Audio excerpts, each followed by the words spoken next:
Hi everyone, it's Justine. Because Christmas tends to come as a surprise every year, for some reason, 3 days left. I have nothing yet. This year I put buying Christmas gifts in my calendar as a proper task. I'm happy to report that I'm done buying all my gifts already now. I've never been that early, clearly, and I'm a little bit proud. I mentioned in a previous video that I'm on a mission to get rid of everything in my house that has no purpose. So when preparing for Christmas, I choose exactly the same approach, only useful gifts. If you're still looking for ideas and suggestions, which is totally normal at this point in the year, let's be clear, I want to share my list with you of some of the gifts I got. Maybe you'll find some inspiration in there. I want to start with the physical gift ideas, but as I said, really only things that are actually useful. The first one would be those Muji transparent boxes that you might have seen already in stores. They are extremely practical, very Japanese, I love it. It keeps things tidy, the dust cannot get inside, you still see everything you have. I mean, doesn't get any better than this. You have these ones that have 3 little drawers. You can use a box like this for makeup, lipstick, eyeshadow, concealer, or for jewelry, necklaces, earrings, rings, or if you sew, you can put the beads, the buttons, the threads, things like that. It's good for everyone, I guess. You could also staple it on top of one that has one big drawer, where bigger things can actually fit in. They can be stapled very easily, so you can even build a shelf with these. I also have one myself for earrings, which is quite practical, I think. You can just hang them up in there, so you see immediately what you have when you put an outfit together in the morning. I will put links to the different formats of those transparent boxes down below in the description, everything that I find. The next one is for the artists out there. A pretty sketchbook and a pen. First, let's talk about what makes a good sketchbook, in my opinion, because I've tried quite a few and I can give you a recommendation here. I think that the pages should be smooth, no grain on the paper. The color of the pages should be either completely white or slightly yellow. I wouldn't go for another color, because if the person later wants to add color on his or her sketches, it's gonna bother you that the page is not white. So I go for completely white personally. Then the thickness of the paper. If the person is going to paint or use color markers in there, the paper has to be extremely thick. If he or she only sticks to gray pencils or charcoal, the thickness doesn't matter as much. And then the pages, for me, should be completely blank. I don't like lines, I don't like dots, I don't like frames. I want the page to be completely free for me to do whatever I want on the entire surface. In terms of format now, there are people who like to sketch seated at a desk. Big sketchbook where you have space, big pages for big ideas. And then there are people who like to draw while they're somewhere else. I like both, so I have both. Little sketchbooks like this fit in a bag, in a backpack, in a purse, wherever, just with a pen next to it, and you're good to go. Where to find pretty ones? These two come from museum shops.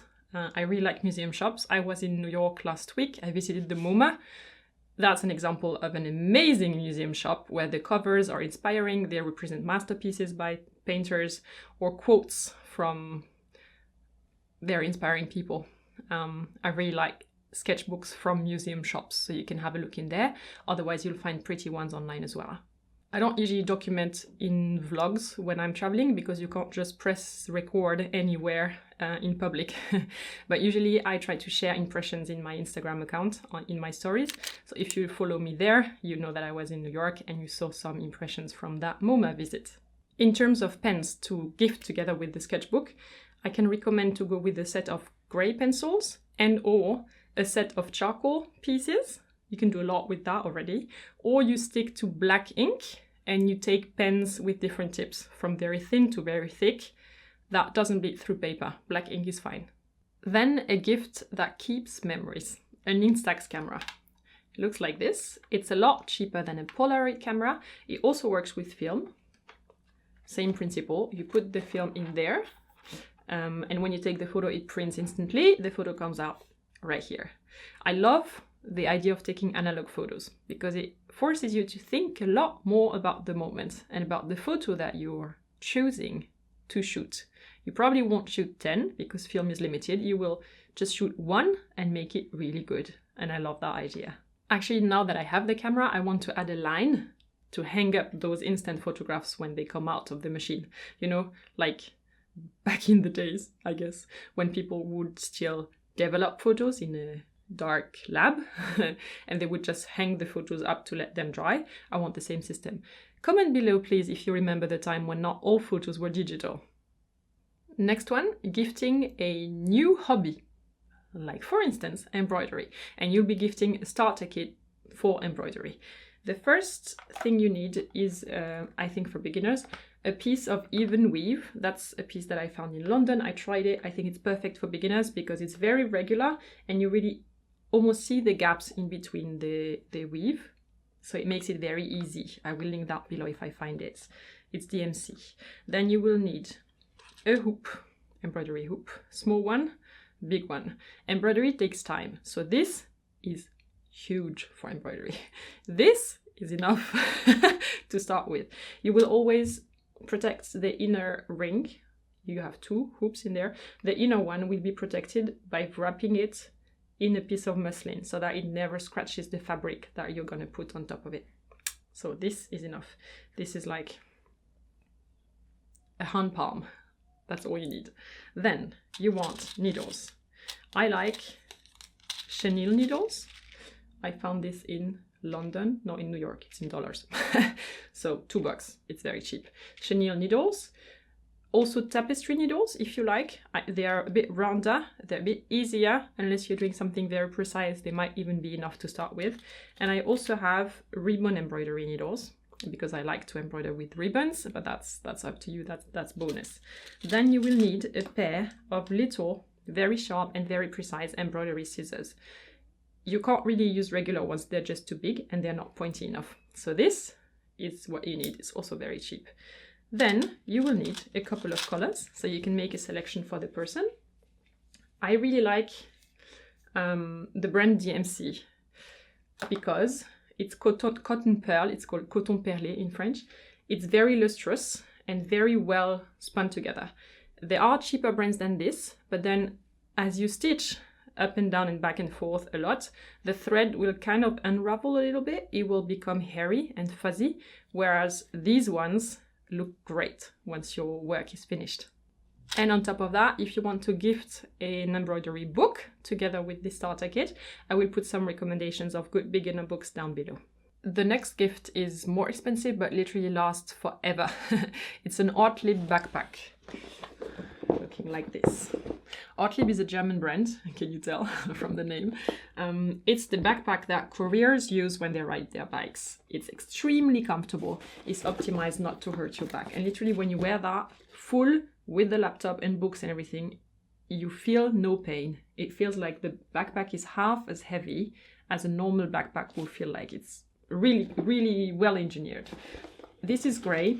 There are other colors. I'm contemplating getting one for myself, but it would probably be a petrol blue or black. There are different options. This is very industrial, very hip, very, very Berlin actually, which fits the person I'm gifting that to.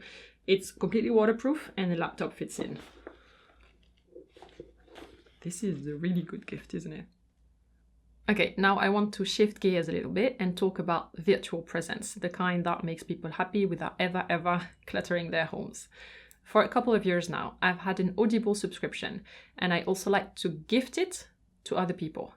I typically listen to audiobooks when I'm having breakfast in the morning or when I'm in a bus, on a train, and it's noisy around me. I put my headset on, bye, quiet.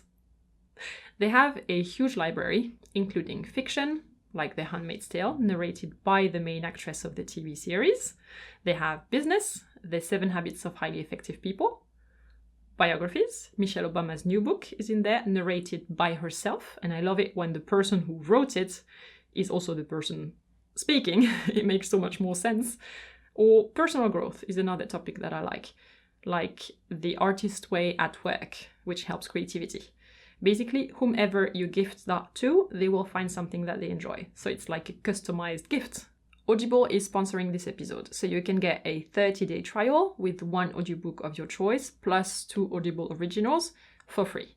You just go to audible.com/Justine Leconte, Or if you're in the US, you can also text Justine Leconte to 500 500.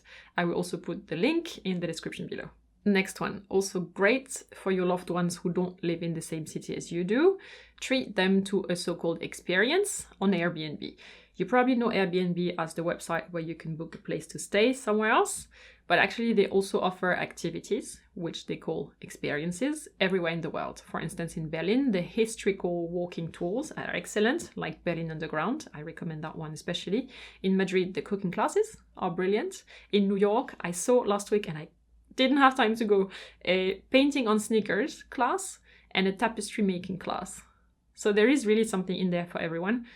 I haven't tried everything everywhere in the world, obviously, but I'm pretty sure that you can find something in a city next to you or next to your loved ones. Now, this one is something that you can do in a group or with your family if it's big enough as a group. Spending a night at the museum. Just like in the movie, just less scary. Or maybe a little bit scary. Let me explain. At the Metropolitan Museum in New York, you can spend the night every Friday, so it's a weekly thing. The Natural History Museum in Berlin, where I'm based, offers so-called after-work tours that take place only on request, only for small groups, after the museum has closed. So, T-Rex skeleton and torch included. You're literally walking around, it's completely dark, with your little torch. Jurassic Park reference. So I did that tour. I found it absolutely amazing and very impressive. But there were kids in the group, and the kids were not feeling super comfortable in the hall with the T-Rex and just with one little torch. I get that. But it is safe for absolutely everyone. The Louvre in Paris offers the Nuit Blanche once a year, so night open, as well as monthly events. All the major museums in the world have started or are starting to offer things like this.